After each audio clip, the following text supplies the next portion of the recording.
राम राम राम।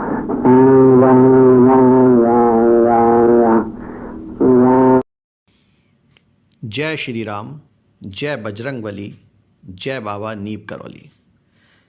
महाराज जी की कथाओं की श्रृंखला में एक अन्य कथा लेकर मैं पुनः उपस्थित हूँ। यह कथा Shri Ram Narayan Sinha, sub inspector police के जीवन से संबंधित है। उनको उत्तर प्रदेश सरकार की पुलिस सेवा में कार्य करते हुए कुछ ही वर्ष बीते थे। एक दिन जब उन्हें महाराज जी के दर्शन हुए तो महाराज जी ने उनसे एक कागज़ और पेन मांगा। उनके कागज़ और पेन देने पर बाबा उसमें राम राम लिखते गए। फिर उसके नीचे लिखने लगे, तू पुलिस कप्तान बनेगा। और यह लिखने के पश्चात महाराज जी ने अपने अंगूठे की छाप उस कागज़ पर लगा दी और उसके नीचे लिखा, बाबा नीम करौली। बाबा का यह हस्तलेख सिन्हा जी ने अपने पास सुरक्षित रखा।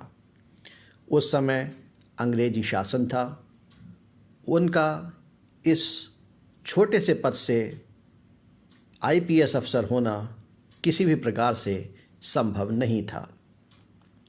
उन्हें बाबा के लेख पर विश्वास तो नहीं हुआ, किंतु उन्होंने उस कागज़ को संभाल कर अपने पास रख लिया।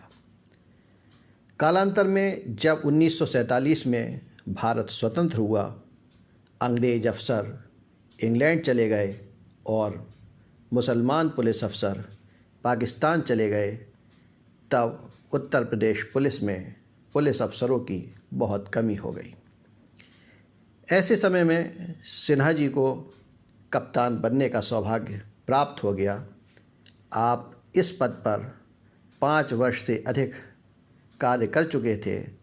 तब सरकार ने एक योजना बनाई कि इस प्रकार तरक्की पाए अफसरों की पदोन्नति कर रिक्त पदों को नई भर्ती से भरा जाएगा और नए आईपीएस अफसरों को भर्ती दी जाएगी।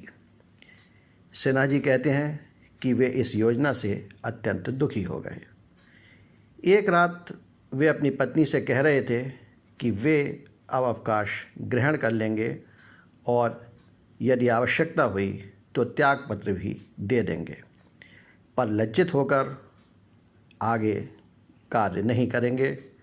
इतने में सिन्हा साहब के अर्दली ने उन्हें सूचित किया कि बाहर सड़क पर एक बाबा आपको याद कर रहा है। सिन्हा साहब ने बाहर जाकर देखा तो वहाँ बाबा नीम करौली महाराज जी थे। उन्हें देखते ही बाबा स्वतः कहने लगे, नौकरी नहीं छोड़ेगा, हमने कह दी तुझसे, तुझे कोई नहीं हटा सकता। इसके पश्चात जो लिखित आदेश कुछ समय बाद सिन्हा साहब को प्राप्त हुए, उसमें उनकी विशेष सेवाओं को ध्यान में रखते हुए उनको पक्का आईपीएस अफसर बने रहने का आदेश था। सिन्हा साहब हतप्रभ रह गए। महाराज जी का वचन पूर्णतया सत्य सिद्ध हुआ। महाराज जी अपने भक्तों का सदैव ध्यान रखते हैं, उन पर सदैव अपने कृपा की वर्षा करते हैं।